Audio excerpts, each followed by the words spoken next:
If you're using 32 PSI, you might actually be destroying your tires faster, and nobody tells you this. Sounds crazy, right? Because that number, it's printed right on your car. But here's the problem. Thousands of drivers are losing hundreds of dollars every year just by trusting it blindly. And the worst part? Most of them think they're doing everything right. That was me. I checked my tire pressure regularly, kept it exactly where the sticker said, did rotations on time, took care of everything. And still, my tires wore out way too early. Uneven, noisy, completely ruined before their time. I couldn't understand it. Until one day, a mechanic looked at my tires and asked me just one question. "What pressure are you running?" I said, 32, like the car says. He paused and said, "That might be your problem." That moment changed everything, because that's when I started digging into how tire pressure actually works. Here's the truth most drivers never hear. The number on your door is not designed for performance. It's not even designed for your everyday driving. It's designed for something else entirely. And once you understand what that number is really for, you'll never trust it blindly again. In this video, I'm going to break it down simply. What that number actually means, what's really happening to your tires, and how to find the pressure that actually works for you. First, let's clear something up. That number on your door, it's not wrong, but it's also not optimized for you. Car manufacturers don't design that number for comfort, performance, or even tire life. They design it for safety margins. They have to assume the worst-case scenario every single time. Think about it. A fully loaded car, 5 passengers, heavy luggage, highway speeds, hot weather, and a driver who never checks their tires. That's the situation that number is built for. It ensures the tire can handle maximum load without failing. But here's the problem. Most people don't drive like that. Most of the time, it's just you. Maybe one passenger and a light load, which means your tires are operating in a completely different condition than what that number was designed for. So, yes, it's safe, but it's also generalized, not optimized. Now, let's talk about what actually happens when your pressure is too low for your driving conditions. Picture your tire like a balloon. When the pressure is lower than it should be, the sides start to flex more. The tire flattens out, and instead of making even contact with the road, more weight shifts toward the edges. That's where the real damage begins. The edges wear down faster, while the center stays relatively untouched. But it doesn't stop there. Low pressure also increases rolling resistance, which means your engine has to work harder, so your fuel efficiency drops. Your braking distance increases, and your steering feels slower and less responsive. The scary part is, you might not even notice it while driving. It feels normal.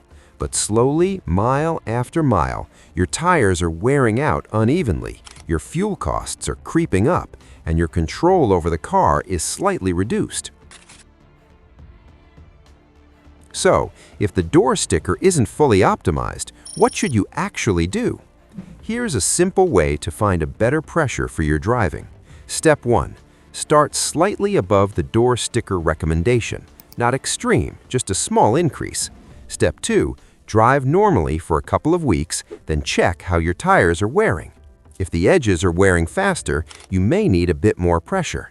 If the center is wearing faster, you may need slightly less. Step 3. Adjust gradually. Small changes, then observe again. Because here's the truth. There is no single perfect number for everyone. Your ideal pressure depends on your tires, your roads, your driving style, and even your daily load. And once you dial it in, you'll get better wear, better efficiency, and a smoother driving experience overall. Now here's where most drivers make a silent mistake. They rely on the warning light. That little tire pressure alert on your dashboard, it's not designed to keep your tires in good condition. It's designed to warn you when things are already bad. In fact, most systems only trigger when pressure drops significantly below the recommended level. By that point, your tires have already been underperforming for days or even weeks. Think of it like this.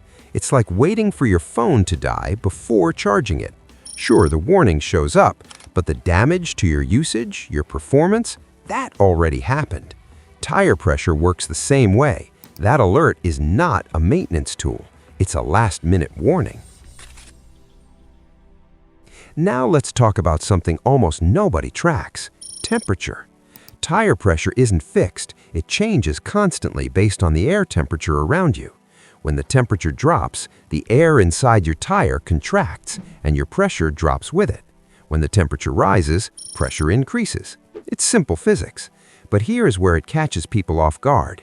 You might set your pressure perfectly today, and a few weeks later, without touching anything, it's already lower than it should be. Not because of a leak, just because of weather changes. And here's something even more important. When you check your pressure matters. If you check it after driving, the tires are warm, and the reading will be higher than actual. That's why the most accurate time is to check in the morning, cold tires, real numbers. Also, during seasonal changes, especially when temperatures shift quickly, pressure can change faster than you expect, which means this happens to most people. They only fix their tire pressure after the damage has already started. Now let's talk about money, because this is where things quietly add up. Most drivers don't lose money because of one big mistake. They lose it through small misunderstandings, paying for services they don't fully need, ignoring things that actually matter. For example, some people rely completely on service centers to handle everything. Others spend money on add-ons without understanding the basics first. And here's the truth: over-maintenance without knowledge can be just as expensive as neglect. Because when you don't understand something simple, like tire pressure, you end up depending on others for decisions you could easily make yourself. And psychologically, people always pay more when they don't understand the fundamentals, not because anyone is tricking them, but because they're not confident enough to question or adjust things on their own. So who actually benefits from all of this? Let's keep this real and balanced. It's not about blaming anyone. It's about understanding how the system works. Car manufacturers design for safety and consistency, not for perfect optimization. Service centers operate based on common driving behavior, not on individual driving habits. And most systems are built for the average driver, not for someone trying to maximize performance, efficiency, and longevity. So what happens? If you follow everything passively, you get average results. And average results often means replacing things earlier, spending a bit more, and never really questioning why. It's not a conspiracy. It's just a system designed for simplicity, not precision. So, here's what you should do starting today. First, check your current tire pressure. Know where you stand. Second, compare it with your tire's capability and your driving conditions. Don't jump to extremes, just understand the difference. Third, make small adjustments, a few PSI at a time, then observe how your car feels and how your tires wear. And finally, make it a habit. Check your pressure once a month and always when tires are cold. That's it. No guesswork, no complicated tools, just small, consistent adjustments. Now I'm curious, what tire pressure are you running right now? Drop it in the comments, because there's a good chance you might be farther off than you think.